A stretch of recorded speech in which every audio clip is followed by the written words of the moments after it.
then.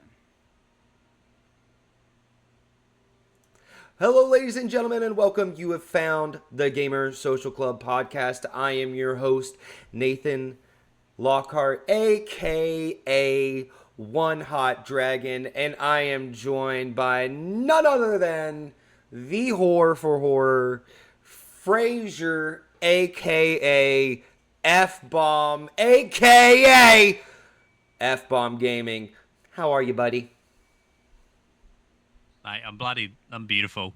Just I'm having a great time. I'm glad. I'm glad you're having a great time. And I am also joined by Doot Doot. All aboard the emulation station. It's the PC Master Guru. Fuck! I messed it up. It's Russell, everybody. It's Russell. He's here to show off his It's the PC specs. PC dork, Russell. It's a PC dork. I might be a guru, but apparently you aren't. You could visually see Love what would it. happen me Love it. stumbling in my mind. How are you, Russell? As usual, I was fine before that. Tired. Just woke up from a nap, but other than that, I guess I'm fine. Love it, love it, love it. Well, today we are here to talk about the Game Awards. What won, all the announcements, everything that we are stoked for. Me, Dano, Adam, Fraser, we had you guys covered last night. We were sitting there just typing shit out as it was going through. It was a lot of fun. I am concerned my OBS has crashed. I think we're okay. All right, we're okay. Oh no. Okay, we're good. Just wanted to say, I love that you put me in that group, but I literally did fuck all. So thank you. I'll take it. But I wrote one thing about Warframe, and then that was me done. You guys did all the heavy lifting, but I appreciate it. Of course. So yeah, anyways, let's go ahead. And the Gamer Social Club is a place where gamers from all around the world come and share their love for video games together in a positive environment. Our goal is to give gamers a platform to share their experiences, to add to the conversation in the games industry, to give more gamers a sense of community, and to bring a little more happiness to your life. What about your lives? The game of the month, Fraser? What have we been playing this month? Dude, we're playing Atlas Fallen at the moment. I'm gonna put this out there and say it's halfway through, and I haven't even started it yet. I don't have you guys? Has anyone played it yet? Nope. No. The only one Yeah, I've seen okay. talking about is Steve. What? Yeah, Steve. Wait, what was the game? Atlas Fallen. Oh yeah, I have no interest in that whatsoever. Yep. No, that's fair. That's fair. You can't be involved in all of them. It's on Game Pass and it was on sale a few weeks ago, so there is really no excuse not to play it. But that's just I will get started on it hopefully by the end of the month, but this month's been crazy for fun stuff. So keep informed. Keep listening. Yes. Next week, hopefully I will have played some more of it. Yes.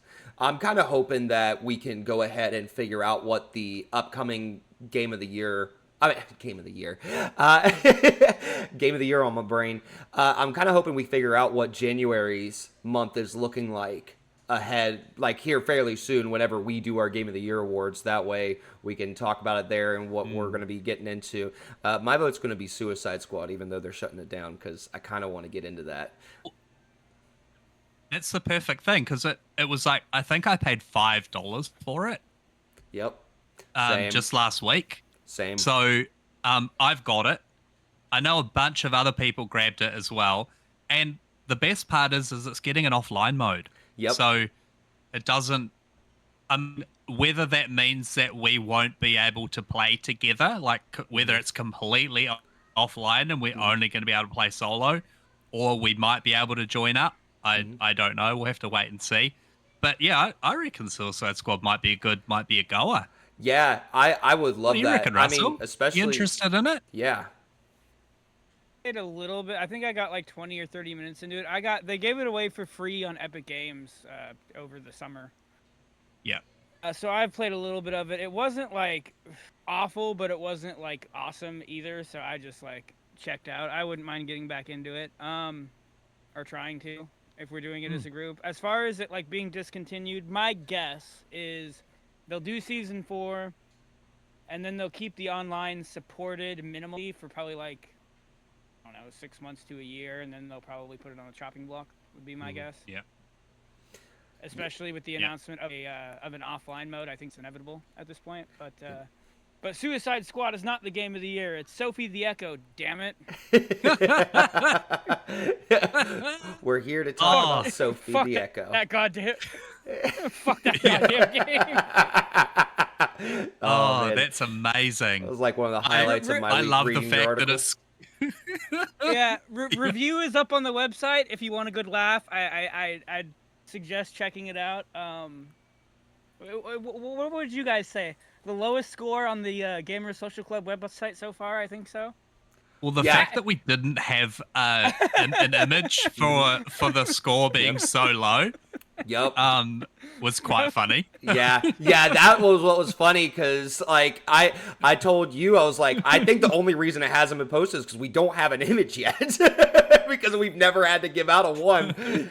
Oh man! And when we were coming up with the scores for everything, we were like, I don't know if we even want to like say what is a 1, what is a 2, because no game is worthy of a 1 or a 2.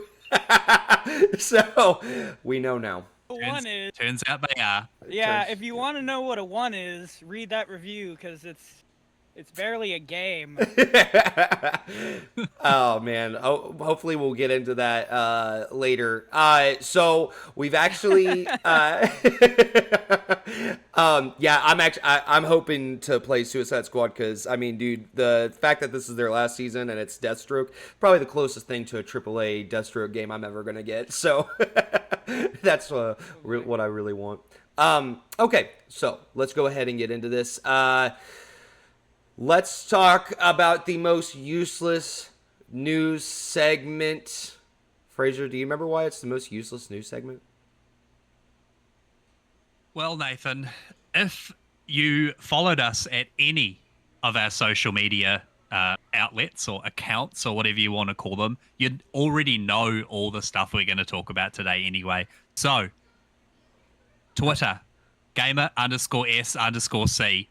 I thought our blue sky was the same, but our blue sky is actually at Gamer Social Club, all one word.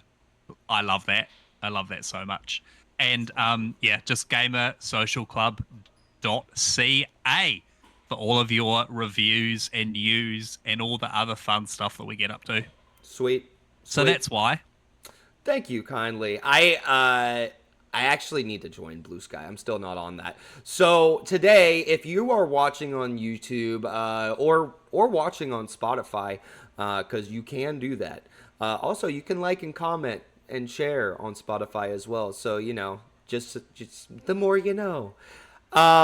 So today we've got a little bit of a different setup. It might not look as professional as usual. It's my first time setting it up this way, so I apologize for the clutter. But I've got it pulled up here. This is, we're going to start off with my article with everything that won. I'm just going to kind of run through, let you all know what won at the Game Award, what won in each category, and then we'll get into Adam's article about everything that was announced. So, first of all, I'm sorry, my daughter wants something. What is it, honey? Yeah, you can have a snack. Okay. All right, so. Absolutely, you can have a snack. No, you'll starve. Best esports team won was T1. That was out of the nominees of Billy Gaming, Gen G, Navi, T1, and Team Liquid. Then we had best Congratulations to them. Congratulations to them. We got best esports athlete. Nominees were 33 Alexei B, Chovy, Faker, so no joke. Yep, that's it. It's spelled. Did Nathan have a stroke? It's legit spelled ZMJJKK. Zumj. Yeah, love it. The winner is Faker. All right, then we go on to best esports game. It was League of Legends out of Counter-Strike 2, Dota 2, Mobile Legends, Bang Bang, never heard of in my life, Valorant. No. League of Legends won. League of Legends won. So, Why is there a picture of Valorant there? That's so weird. Anyway. Yeah, my bad. Is that 'cause that's what you wanted to win? Yeah. Because that's yeah. So basically, when I was making this article, I was like, I didn't want to use the same image of all these different things over and over and over again, and Valorant was the only image I had put in there so far because I just predicted that was going to win, and I was like, yeah, I'm just going to leave this here. Same goes for this one because I put wrestling here, and EA Sports WWE did not win. Yeah. EA Sports FC 25 took home the trophy over F1 24, EA Sports FC 25, NBA 2K 25, Top Spin 2K 25, and WWE 2K 2024. And then we got Best Strategy Game. The nominees were Age of Mythology Retold, Frostpunk 2, Kunitsugami Path of the Goddess, Manor Lords, and Unicorn Overlord. The winner was Frostpunk 2. Then we had... interested me. Frostpunk that one, I did not think that was going to win that. I didn't either. I really thought, if anything, it was going to be Age of Mythology. Yes, and I also heard a lot of people talking high praise over Unicorn Overlord. So then we go on to Best Family Game. We had nominees were Astrobot, Princess Peach Showtime, Super Mario Party Jamboree, The Legend of Zelda Echoes of Wisdom, and The Plucky Squire. There, when they were reading off the nominees at the Game Awards, I was like, oh, actually, you know what? Super Mario Party might get this one. And it was Astrobot. I found their speech really touching whenever they talked about this as a family game. Yeah. And then once again, we got a non-matching image. We'll just ignore that. And then we got innovation and accessibility. We had Call of Duty Black Ops 6, Diablo 4, Dragon Age The Veilguard, Prince of Persia The Lost Crown, Star Wars Outlaws. And it's so cool because Dragon Age The Veilguard, this was the only thing they were nominated in. And they still didn't win this one. So that sucks. The winner was Prince of Persia The Lost Crown. I have no opinions here. Then we go on to Best Action Game.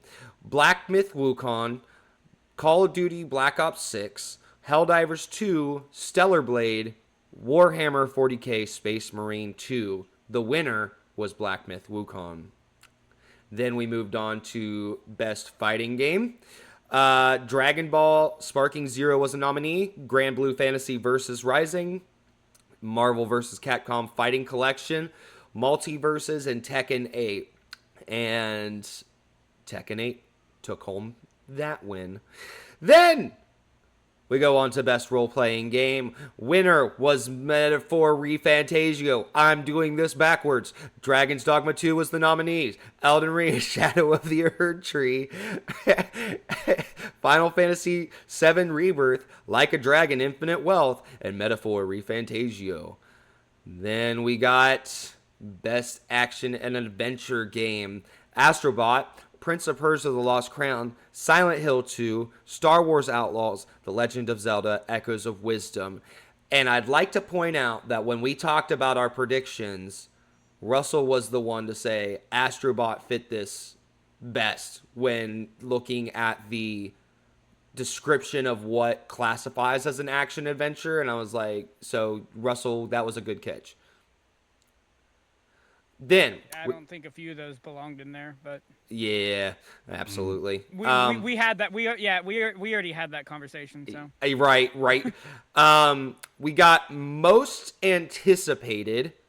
Death Stranding 2 on the beach, Ghost of Yotai, Grand Theft Auto 6, Metroid Prime 4 Beyond, and Monster Hunter Wilds. Grand Theft Auto 6 took home the win. I was wrong about that one. Then, How could you not have chosen that? well, That was the most obvious thing. Like at like the entire all of the categories, I feel like that was the most obvious thing. well, if you recall when we were talking about it last time, I was talking about how the more I looked at it, the more I was like, I think the fan bases are going to be kind of split on this one as far as like the kinds of people who were voting. Like, you got the Kojima people voting on Death Stranding 2. You got PlayStation fanboys voting for Ghost of Yotai. You got Nintendo people, which is never to be underestimated, voting for Metroid Prime 4. Then you've got Monster Hunter Wilds, which is an extremely huge game. So I just felt like at the end of the day, it could be anyone's game because the audience was going to be so split. But yeah, Grand Theft Auto 6, nothing compares. So to sum that up, you underestimated Grand Theft Auto 6. Yeah. Yes. Yeah. So I guess there's no Wow. defense. There's no defense. Wow. We got Content Creator of the Year, Queso Ilujuan, Techno Gamers, Typical Gamers, USADA Pecoro. I hope that's how you pronounce it. And the winner was Queso. Now that I saw an image of him, I recognize him. I have seen his stuff around. Arizona Sunshine Remake. I'm sorry. I'm getting ahead of myself. Best VR AR game: Arizona Sunshine Remake, Asgard's Wrath 2, Batman Arkham Shadow, Metal Hellslinger VR, Metro Awakening. And the winner was Batman Arkham Shadow. Go out there, get yourself a Meta VR Quest 3. Now, best debut indie game. Underline debut, bold letters debut. Animal Well, Balatro, Manor Lords, Pacific Drive, The Plucky Squire. And the winner was none other than Balatro. Then best independent game. Animal Well, Balatro, Lorelei the Laser Eyes, Neva, UFO 50. And again, we had Balatro, so I guess I didn't really need to emphasize the whole underline thing there. Best multiplayer: Call of Duty Black Ops 6, Helldivers 2, Super Mario Party Jamboree. Guess which one's gonna win? Tekken 8, Warhammer 40k Space Marine 2. Well, it's not Black Ops 6, that's for sure. It's not Black Ops 6, and it's not it. Oh, okay, it's Helldivers 2. It's Helldivers 2. Okay, my bad. The winner was Helldivers 2, and we got an image here of Call of Duty, so... Well, actually, that was another one of those things where I had, like, multiple pictures of Helldivers. Okay, then, Best Community Sport, Baldur's Gate 3, Final Fantasy 14, Fortnite, Helldivers 2, No Man's Sky, and the winner was Baldur's Gate 3. My dog's trying to unplug my mic again. Crap. All right. Games for Impact. Dude. It's going to screw me up, dog. Wow. Okay. Do you guys have any comment on the best community support? Well, what is the prerequisites for best community support? Because is that just updates? Is that being around on social media? Like what does that mean? Best community support. They had, so when I was voting and when we did this, if you pulled up the website, they actually had definitions. So let's see. Because I don't know if it's gonna let me get into view all community support. Like, I know I sound like a fucking fanboy over here, but there is no better community support people than Digital Extremes. So their community support is fucking insane. So their definition is recognizing a game for outstanding community support, transparency, and responsiveness, inclusive of social media activity and game updates / patches. So such a weird thing. Yeah, I will say by that description, I think I brought this up when we talked about it, that disqualifies Helldivers 2. because of what Sony pulled. Anyway, Yeah. I don't know. That's Yeah. that's it. That's a fairly vague definition, to be fair. yeah. So I mean, I don't. And I'm so if you're thinking like updates and patches, fucking all live service games do updates and patches. All live service games are on social media. Like how can you put these five above some of the others? yeah.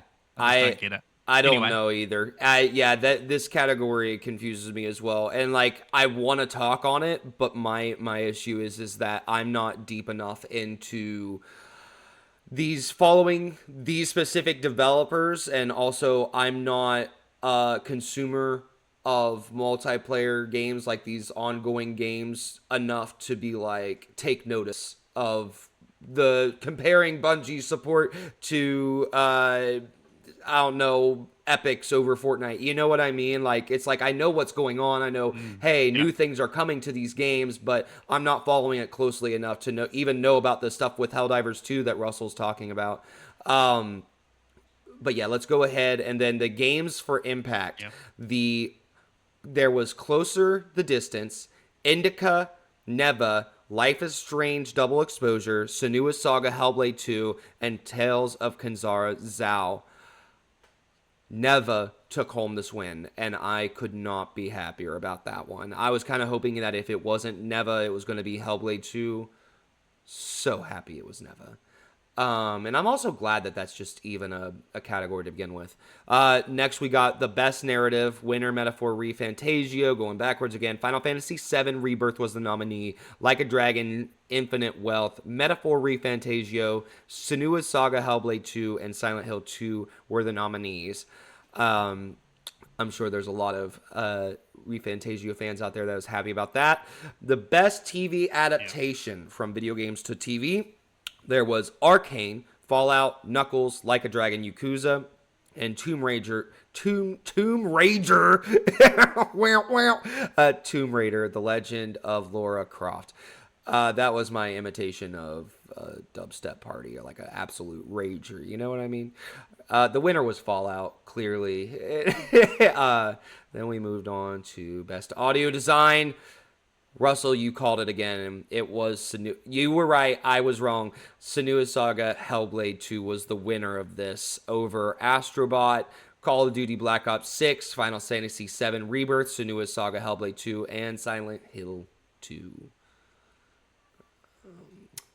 This is a part where you say, I told you so, Nathan. You're an idiot. Best score in music. You're an idiot. You're an idiot. I won't tell you I said. Best score in music. We got Astrobot, Final Fantasy VII Rebirth, Metaphor ReFantazio, Silent Hill 2, Stellar Blade. The winner was Final Fantasy VII Rebirth. Mm-hmm. Nobody does it better than Final Fantasy. Best art direction. Astrobot, Black Myth Wukong, Elden Ring Shadow of the Erd Tree, Metaphor ReFantazio, and Neva. The winner was Metaphor ReFantazio. And then we've also got Best Mobile Game. AFK Journey, Balatro, Pokemon Trading Card Game Pocket, Wuthering Waves, Zenless Zone Zero, and the winner was Balatro. And here's an image of Pokemon Pocket. Best performance for the second time. First time ever, there was a two-time winner. Best performance was Melina Juergens from Senua's Saga Hellblade 2. Well, hell yeah. Well deserved. Yes. Well deserved. Yes. I absolutely agree. Like, I found her performance very moving. I loved it.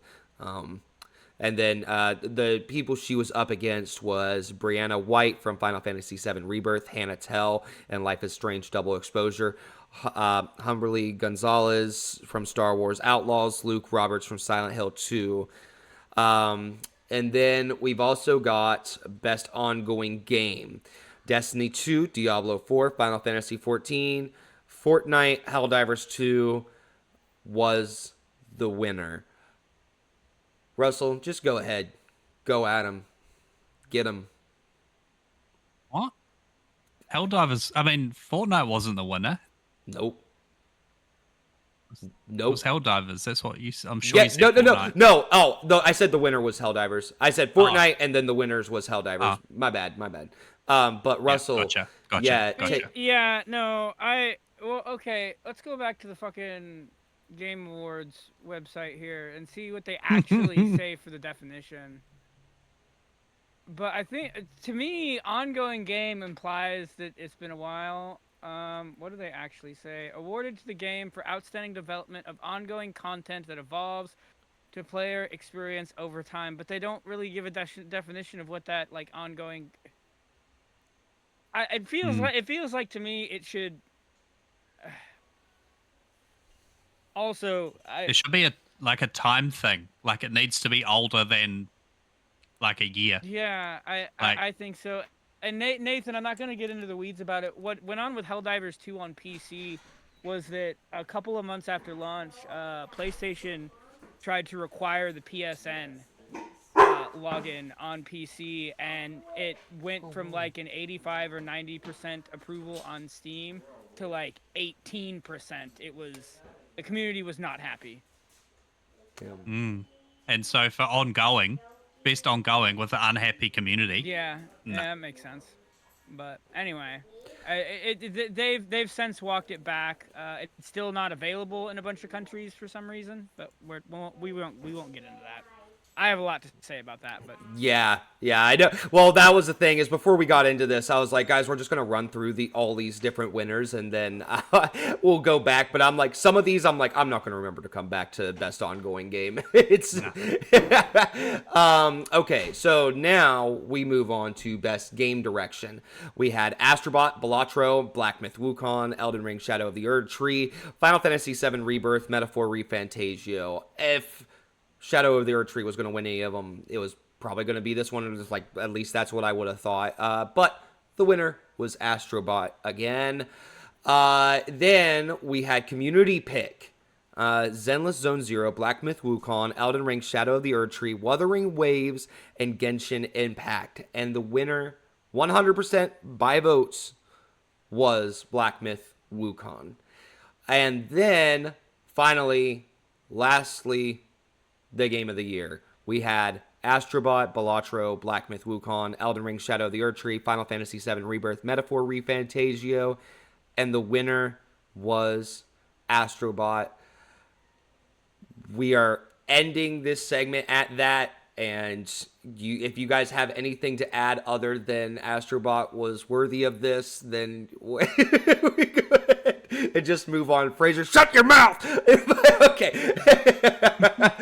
What are your guys' comments on all of this? Are you guys happy with how it turned out? Are you guys wishing they would have changed some things up? And just overall, if you were to rate the Game Awards, what would you rate it on a scale out of 1 to 10? Just overall with the announcements and winners and all that crap. So this has only been my second Game of the Year or awards part of the year. I'd give it like a 7.5. I enjoyed the show. I watched it. To be honest, I felt like the awards part was the worst bit. Yeah. There were too many awards getting in the way of all the cool trailers that are coming out. There was a lot. There's a lot of games and I guess areas that I didn't really agree with, like best narrative. I don't feel that a remake or a remaster should be eligible for that because like that story's already been told. Like it's not new. It's in fact old. So it's like I don't where it could have been a fact of there wasn't enough to put in, so they had to put some other stuff in to kind of fill out all the bits. The accessibility thing is another weird thing. Russell and I had a bit of a talk about it yesterday. Like accessibility to me means that anyone should be able to play this game. So like adaptive controllers, people that are colorblind, people that can't, that have trouble hearing, people that have trouble with those kind of things. I don't feel like any of those games are particularly accessible to those, those people. I don't know. Maybe I'm just speaking out of turn. But yeah, I didn't. Can you scroll back to the ones that were the accessibility? Absolutely, I can. Because I know like Black Ops 6 was there. Don't think that game is particularly accessible to everyone Let's see. at all. In fact, Um, here it what are is. you? What guys? What are your thoughts? What are your thoughts on that? Um, Innovation and accessibility. so Prince of Nathan, Persia: Lost Crown. Now, Nathan, can you hear me? Okay. yeah. Okay. Okay. Yeah. Yeah. So here's my thoughts.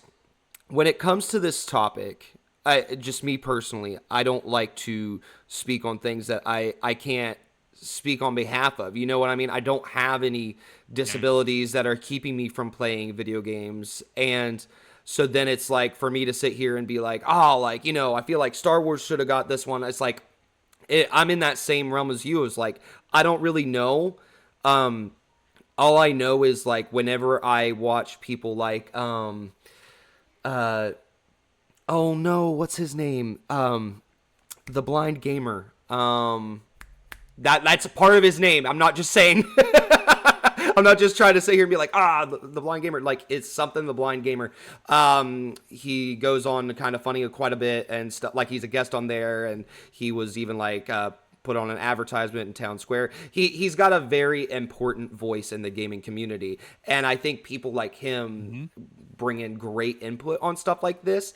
And whenever he talks about games, it is like Sony who's out there really doing their part in accessibility. It is Activision Blizzard doing their part.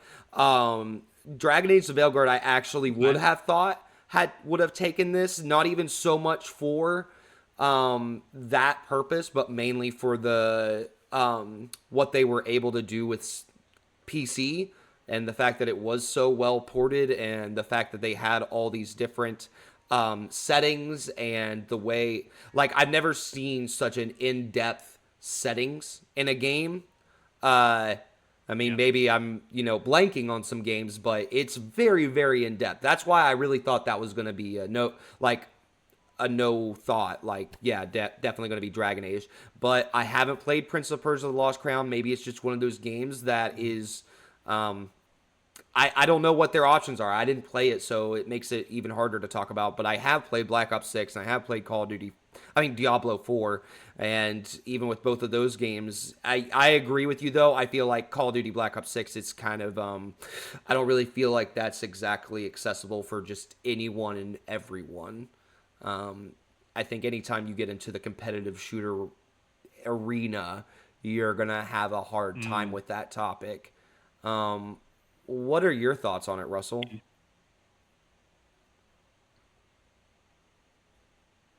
Oh, cool! It's downloaded. I'm actually gonna launch the Prince of Persia: Lost Crown on my Steam Deck and see what the accessibility menu. I've played it.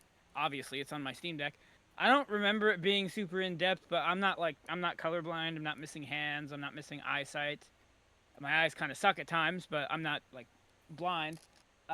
So maybe it's more intuitive than like I think. But like Frazier was kind of saying, and I think I said it the last thing that we did, and me and Frazier were bullshitting with last night. Like I feel like this category like lends itself to like. I know Microsoft has been really big into the accessibility thing, or they like have controllers for people with disabilities. And I know Sony's been getting into that. I think they announced one earlier in the year. I don't think it's released yet or not. We cover so much news, everything fucking bleeds together now sometimes. So, you both know what I'm talking about. Oh, yeah. I don't think it came out the last I remember, but I think of things like that, and I don't remember.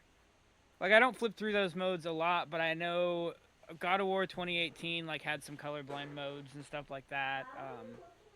I know one of the devs that actually works on Obsidian's games. He is colorblind, so that's actually important to him, obviously. Tim Mm-hmm. Kaine, Yep. the founder and creator of Fallout.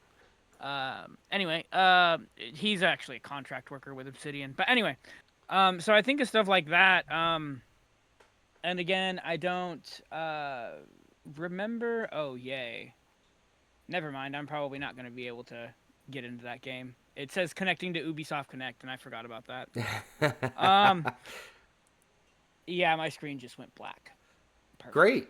Thank you, Ubisoft. So I think of stuff like that, but like I haven't played all of these.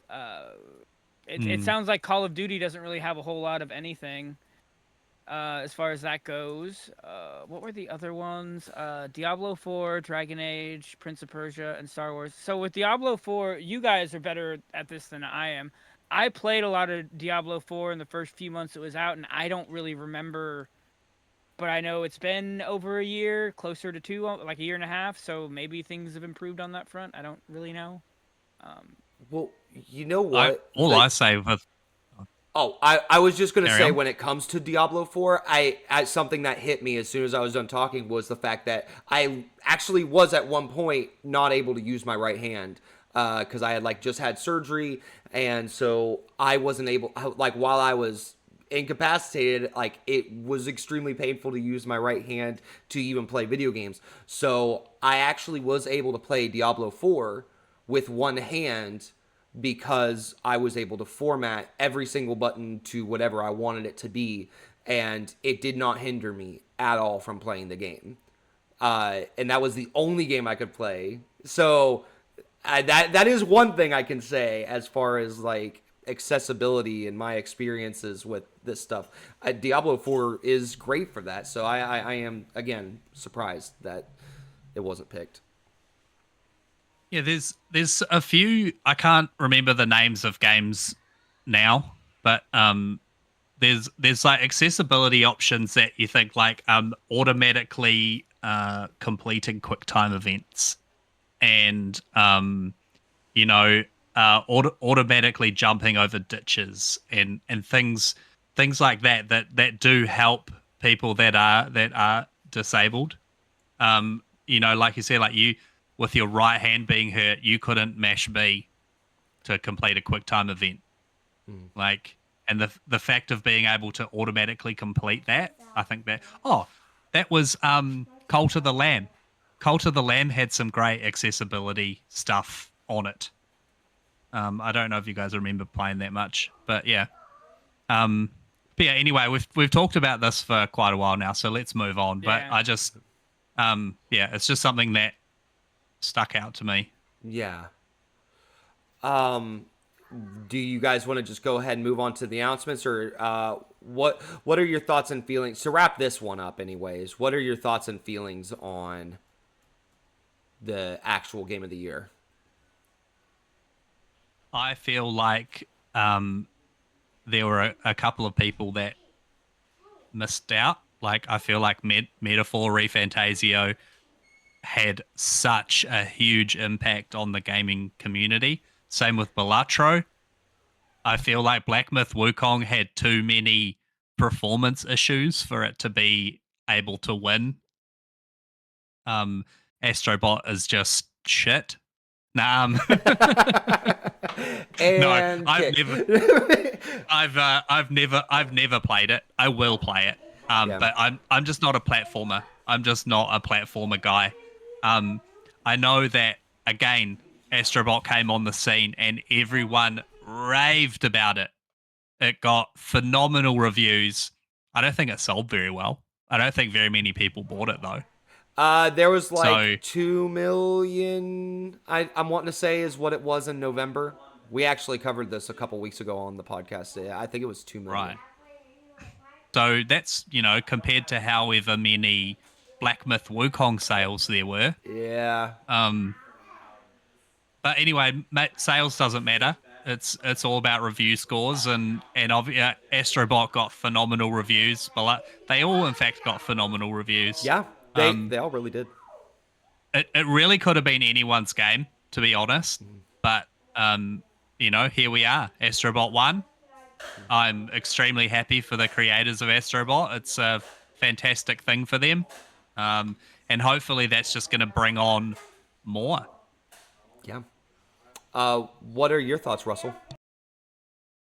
We talked about this to some extent, so I'm not going to repeat those talking points. If you want to hear those, go back like, what was it, a week, 2 weeks, whatever the hell it was when we talked about all of this stuff. As far as certain games, like, being in this category and me not thinking they're supposed to be in there. As far as Astrobot winning, what I will say, I haven't played it. It is very much, unlike Frasier, it is very much up my alley. I love my 2D and 3D platformers. And this looks like something. This is actually the first game on PS5 where I'm actually jealous that I don't have a PS5. And I'm not buying one just for this game. Hopefully it comes to PC, although I am a little worried about that with how integrated it is into the controller. But that's besides the point. I think this proves that you don't need a team of 500 people and a budget of $300 million to make a good game. Absolutely. I would like to think that that will resonate. But I mean, Baldur's Gate 3 won last year, and It Takes Two won in 2020 or 2021, whatever year it was. And those two didn't really seem to change anything, so I'm probably barking up the wrong tree on that one. I would like to think that it would, but it probably won't. So. Well, and I that's the thing. I've talked about it before, and I'll talk about it again just for a little bit. But it is that thing of me and Jeff are even on the same page. I'm on the same page as Frasier. I'm not much of a platformer guy. It's not up my alley. If you were to look at Astrobot, you wouldn't think that's a Nathan-ass game. You know what I mean?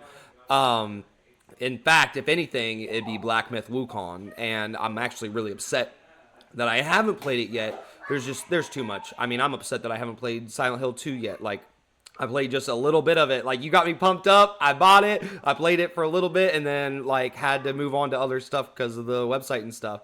So, yeah, because that was during Diablo 4 Vessel of Hatred season. That's right. Yeah. But anyways, Astrobot isn't my game. It was that thing of I didn't think I was going to get into it. I even told Frasier I was thinking I was just going to sell it once I got through it, play it for the website, and just move on, be a part of the conversation. It was a short game. And then it ended up being something that took me back to Mario 64, and that was something I loved so much about seeing those devs get up there and talk about. Like, one of the first things out of their mouth was first video game memories, and I was like, they know what they are. They know what they made. They know that my daughter's out here playing Astrobot endlessly, just in love with it, and that is going to be like one of her memories of playing video games and stuff. And even as somebody who didn't grow up playing PlayStation and somebody who got a PS1, 2, 3, 4, 5, I was still able to appreciate their celebration for the nostalgia that they had there. And I just don't think it matters who you are. I think you're going to have an appreciation for what they do there at the end. And it's that thing of, I don't want to spoil the ending of the game. I don't want to spoil the missions that you're going to go on. And that was one of the things me and Jeff talked about when Jeff was on here last, was the fact that, this is one of few games where it's like, I don't want to spoil the atmosphere for you. If I was to share a clip of a mission, I don't want to do that because I'm afraid I'd spoil it for you. Just unlike some other games, I see a lot of other people being like, "Oh, you spoiled it," and it's like, it's literally just gameplay. It's not saying anything to do with story. So that's always kind of irked me, I guess, a little bit when people get upset about that. But this is one game where I'm like, yeah, you can't spoil the missions for people. But I could go on and on about Astrobot. I'm happy to see that it took home the win. I was a little concerned, but it's like you said, Fraser. It's like, on one hand, I want to point out that you said sales don't matter, but it's like that thing of, we were only 10% of those votes. and this might go back to what I was saying earlier about like the votes were being split. So there was such a small air window for the people to have a say in this, on top of the fact that pretty much every single like editor out there was high on Astrobot, and some people were a little more down on Black Myth, and some people were a little more down. I don't know if anybody was really necessarily down on Metaphor, but that was the one I really thought Metaphor ReFantasia was going to take that home. But you know, Black Myth Wukong did take home the community pick. That part did not surprise me. I know one of my closest friends, he's the one he's very upset. He played it, was telling me about it, and made the whole case as why it should be Game of the Year. So just another game I got to get into. So we have talked about everything. Oh, sorry. Go ahead, Russell. Hold on. But before we move on, I did want to bring up one thing, and this does harken back a little bit to the last episode involving the Game Awards. So they and actually me and Fraser, I think, talked about this a little bit last night. So they changed these rules where remakes and remasters and DLC are now eligible for all these categories.